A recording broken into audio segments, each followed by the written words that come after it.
প্রস্তুতি নাও।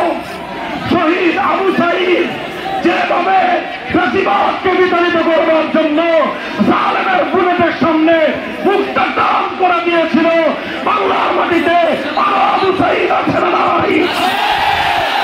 মনে রাখবে, আবু সাঈদ জীবন দিয়েছে, মরে যায় নাই। আবু সাঈদের প্রাণ প্রদীপ নিভে গিয়েছে, আবু সাঈদ মরে নাই। আবু সাঈদ জীবন দিয়ে অমর হয়ে থেকেছে। যদি এক ফ্যাসিবাদকে বিতাড়িত করবার জন্য 2000 মানুষের রক্ত দিতে পারে, 2000 মানুষের যদি জীবন দিতে পারে এক জালিমের পতনের জন্য, তাহলে আল্লাহর কোরআনের রাজ কায়েম করার জন্য, ইসলামী বিপ্লবের জন্য 2000 নয়, 2 লক্ষ নয়, যদি 2 কোটি মানুষের জীবনের প্রয়োজন হয়, শহীদ উদ্যানে জমায়েত হতে কারা প্রস্তুত?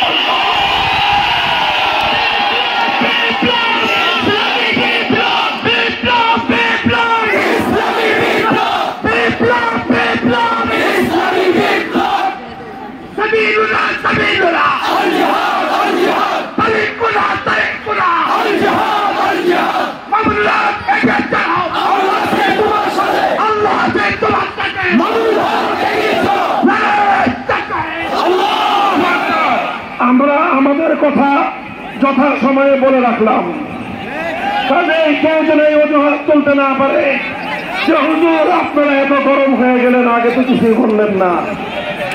এই জন্য বলছি, সারা বাংলাদেশে এখন আবার এই এক ওয়াজ সংবিধান সংস্কার হবে।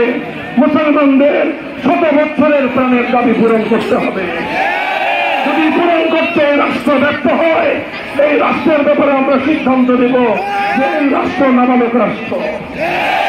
এই রাষ্ট্রকে কেমনে মুসলমানি করতে হয়, সেই মুসলমানি করার হাজম আমরা হয়ে যাব। মুসলমানি করে 90% মুসলমানের এই দেশটাকে, এই রাষ্ট্রকে মুসলমানদের রাষ্ট্র হিসেবে গঠন করতে হবে। প্রস্তুতি নাও, প্রস্তুতি শুরু করো। কলেজ, ইউনিভার্সিটি, সকল স্তরের ছাত্র জনতা হাতে হাত রাখো। ইসলামী জনতা ঐক্যবদ্ধ হও।